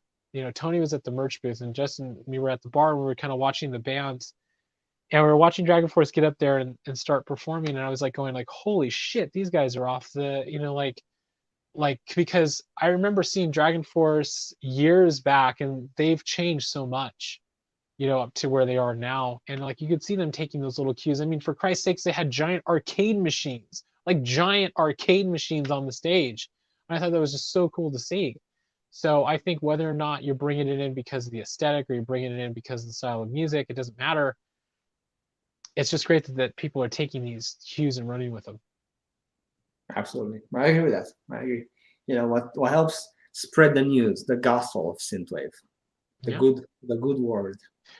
It's like I remember when Taylor Swift came out a few years ago with that video where it was heavily inspired by like um, Ghost in the Shell. You know what I mean? People like knocked it. They were like, well, what is she doing this? And I thought it was great. I thought it was really, really cool. Even though the music that she was, even though the music to the video was like, yeah, it was like more hip hop inspired. But I just thought it was great that like they were taking that visual aesthetic cue and putting it in there. I thought it was a bold move. I thought it was awesome. I agree. I agree. More publicity for everyone. Love, don't hate. So Yeah. And we actually have reached pretty much the end of this interview here. We just have, speaking of Tony and Justin from Dance with the Dead, we actually have a question from them. 2 questions. This was coming. What kind of shampoo do you use for that beautiful locks of yours? And why is your favorite Resident Evil series? Oh wow, wow, this is some okay. Thank you guys. Thank you, Tony and Justin, for those amazing questions. Dance with the Dead, guys. Thank you guys. As far as shampoo, okay, well, I have a 2-step process. One, it's of course I use Garnier Nutrice shampoo, and I use conditioner as well. I use the conditioner, and I also use the hair oil to get it nice and silky smooth. So it's like a shampoo in my hair, then I put the conditioner in, wash that, get everything going, shampoo it for kind of maybe about 5 minutes, and then get out, blow dry my hair, put the hair oil in there, and let it do its thing. Do you do the hair oil while you're blow drying it? After I blow dry it, then I put the hair oil in. Put the hair oil in so it kind of soaks it in. What kind of oil do you use? Well, it's also Garnier Nutrice. I think it's avocado oil, hair oil, and yeah, it really helps it shine. As in the immortal words of Will Ferrell in Blades of Glory, it makes my hair shine like Orion's belt. Yes, sure does. You have some glorious hair, Jackson. Thank you, thank you. Hats off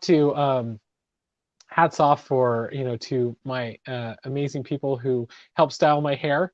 Hats off to James David, who does an amazing job when he cuts my hair. We haven't been able to cut during the pandemic, but Evie has managed to step in, and she's done a pretty good job cutting my hair and keeping the flow going pretty well. So I appreciate that. She's been around doing a pretty good job of my hair for quite some time. So hats off to you too. Legit. Call out to your stylist. Love that. Thank you. And as far as the second part of the question, what is my favorite Resident Evil game? As you all know, as many of you know out there, I'm a huge fan of Resident Evil. If you guys don't know this already, Resident Evil is my Star Wars. Hands down. Most people will go, oh, Star Wars is my Star Wars. No, Resident Evil is my Star Wars. So as far as my favorite Resident Evil game, Resident Evil 3, of course. All hands down. Love that game. Can play it over and over and over again. I love, of course, Resident Evil 4 and all the other stuff, but Resident Evil 3 was like one of those games for me, which is like my top. Love it. Gotcha. And what do you like about Resident Evil 3 as compared to, I don't know, 2 or 4 or you know what? Oh, because you got to see. Well, I mean, I think like from a standpoint as being a young person, back in 1999, playing Resident Evil 3 for the first time. I think it was just one of those things where you got to play Resident Evil 2 and you were stuck inside of this police station the entire game, but you get into Resident Evil 3 and you're out in the streets. You get to see Raccoon City. You get to see it during all of its turmoil. And of course, I love the remakes. The remakes are amazing.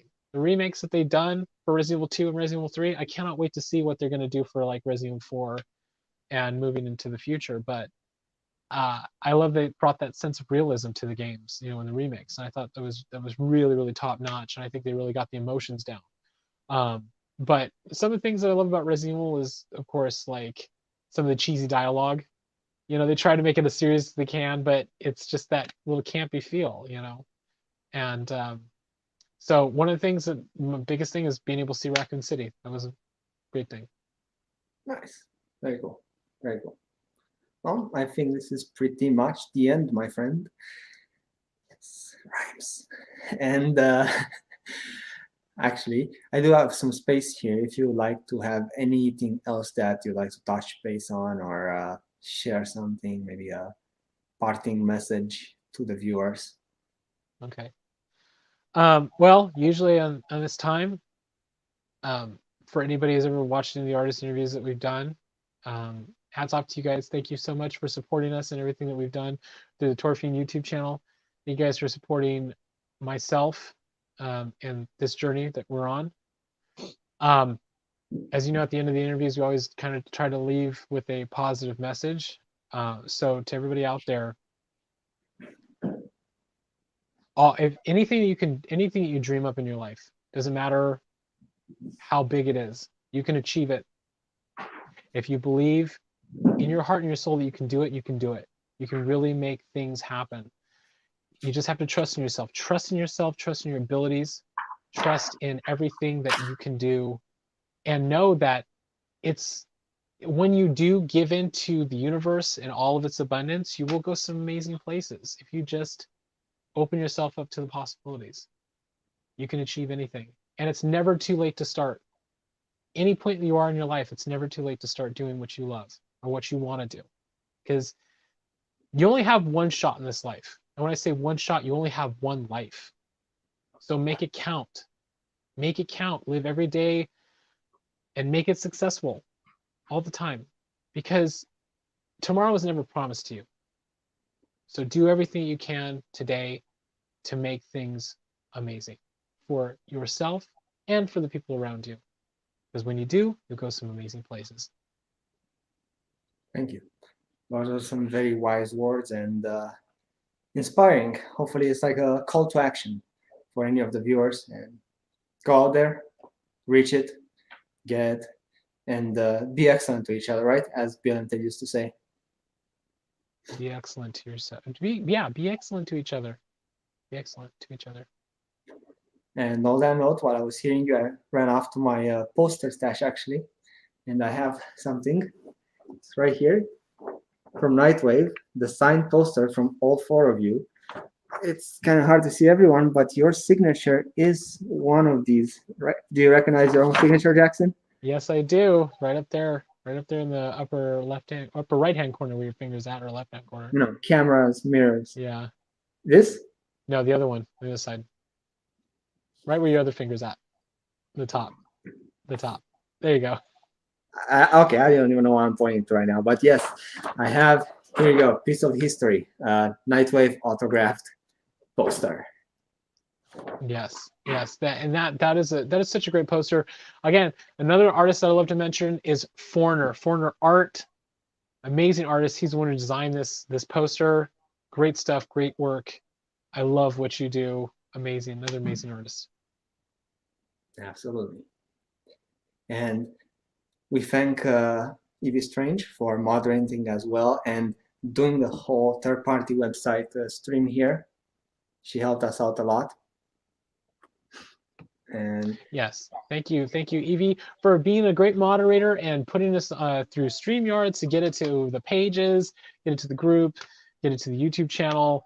Really appreciate that. Hats off to you and all the hard work that you do. And thank you for never letting me float away into the atmosphere. That's so cute. You guys are awesome together.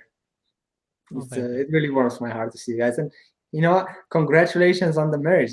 It's fresh, even though it was 6 months ago. You guys just dropped it like late last night. That was funny. Yeah, I know. We were waiting till the time felt right. So we're like, surprise. Hey, congrats. Hey. Thank you. Thank you to the chat for being active and giving us good questions as well, and stories about your embarrassments. That was a funny little interlude there. I like that. Yes. Thank you guys so much for tuning in today and watching us have this conversation. It was really great to hear all of you guys' stories and get to answer all these questions from all these amazing artists that I've had a chance to talk to. Thank you so much to everybody out there. I love you guys. I love you guys a lot. And thank you to all the future watchers of this broadcast on the Tourfin channel. And hopefully we get to see each other soon in real life. Me, you, and anybody else out there with your friends or any of us. Hopefully we can throw shows within the next couple months and everybody safe. Definitely. And thank you so much, Heretic. Sorry, one more time. Robert. Thank you so much, Robert. Thank you. It's hard when I call you Heretic G because I know you as Robert. But thank you so much, Robert, for taking the time to host this interview today and talk with me and giving me a chance to be able to share this story, this big narrative with you. Appreciate that. It was a great interview. It was our first doing it like this, and it was quite cool, I gotta say. So thank you a lot, both of you. Thank you. All right. Have a good time, everyone. Take care. Stay rad.